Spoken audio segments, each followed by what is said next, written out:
ওই মায়ের চোখের সামনে তো আমি দাঁড়াতে পারি না যখন সে বলে যে বাবা কি হলো, অথবা সেই আহত আমার ছোট ভাই সে যখন অন্ধ চোখে আহত হয়ে অন্ধ চোখে এখানে সে বলে আমার ভবিষ্যৎ, এর উত্তর তো আমাদের দিতে হবে। সরকারের দিকে আঙুল লিখে দিলে হবে না, আমরাও এর জন্য একইভাবে রেসপন্সিবল। আমাদেরকে ওই কাজটা করার জন্য এখন থেকে তৈরি হতে হবে। আমরা যদি জনগণের মন জয় করতে পারি, তাদেরকে উইন ওভার করতে পারি, তাদের নির্বাচনে আমরা যদি আমাদের পক্ষে নিয়ে আসতে পারি, তারা আমাদের সরকার তার কর্মসভার নেতৃত্বে গঠন করতে পারি, তারা ওনার যে স্বপ্ন যে কাজই উনি করছেন, আমাদের যে 30 দফা উনি করছেন, সে 31 দফা বাস্তবায়িত হলে আমরা তাদের মুখে হাসি করব। আমি বক্তব্য বাড়াবো না, সব শেষ করতে চাই। আসলে একটা যুবক শ্রেণী তারাই সব কিছু পাল্টে দিতে পারে, দিয়েছে। হাসিনার মতো ফ্যাসিস্টকে তারা তাড়িয়ে দিয়েছে। আমরা পারবো না এখন একটা ভিত্তি, চমৎকার একটা ভিত্তি তৈরি করে, যেটা জিয়া রহমান সাহেব মাত্র 3 বছর তৈরি করেছিলেন, সেই রকম একটা ভিত্তি তৈরি করে এই দেশটাকে সত্যিকার সামনের দিকে নিয়ে যেতে পারবো না? কি পারবেন না আপনারা? কি বলে যুবকরা? গলায় জোর নাই, পারতে হবে, পারতে হবে। দরকার হলে গ্রামে গ্রামে, ঘাটে ঘাটে, খালে খালে, খামারে খঞ্জরে দিয়ে মানুষের সঙ্গে কথা, মানুষকে জীবিত করতে হবে, মানুষকে জাগিয়ে তুলতে হবে। আবার এটাই হবে আমাদের কাজ।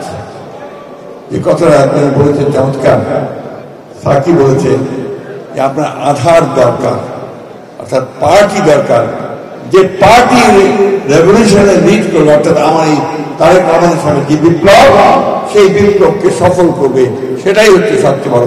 এবং আমরা দেশবাসী আশা করি তার জন্য এখন থেকেই আমার মনে হয় ছাত্রদল, স্বেচ্ছাসেবক দল, যুব দল, তারা তাদের কাজ শুরু করবে, সেই প্রস্তুতি গ্রহণ করবে এবং সেইভাবেই তারা তাদের নির্বাচন করবে। একটা আপনার কথা সবসময় বলা হয়, এটা হল যত দোষ নন্দ ঘোষ বলে একটা কথা আছে না, অর্থাৎ anything happens in the country bad, তার বিএনপি। আমরা আওয়ামী লীগের মতো জোর করে নিয়ে গেছি, এটা যেন কেউ বলতে না পারে। দিস ইজ ভেরি ইম্পর্টেন্ট, এটা অত্যন্ত জরুরি কথা, কারণ আমরা বড় দল এখন, আওয়ামী লীগ নেই।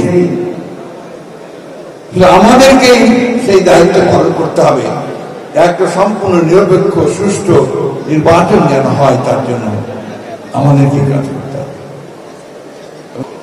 তাই বলে না, এই জায়গাটা হচ্ছে ইচ্ছাকৃত বিএনপিকে বেমাইন করার জন্য।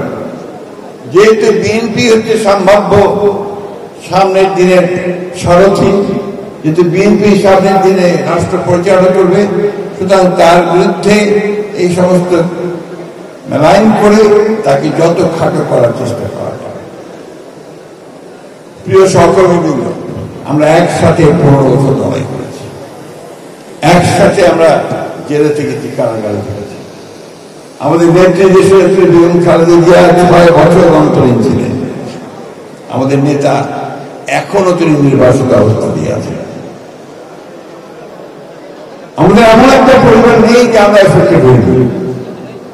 সুতরাং এই জিনিসগুলোকে মনে রেখে যে আসুন আমরা সবাই মিলে এই দুঃখ কষ্টগুলোকে কাটিয়ে আমরা একটা সুন্দর ভবিষ্যতের স্বপ্ন দেখি। আমি আমার ছোট ভাইটার মুখে, এই ছোট বোনটার মুখে, আমার মায়ের মুখে একটু হাসি ফুটিয়ে তুলি এবং একটা সুন্দর সমাজ গড়ে তুলি। এটা না হলে আমাদের এত চেষ্টা, এত পরিশ্রম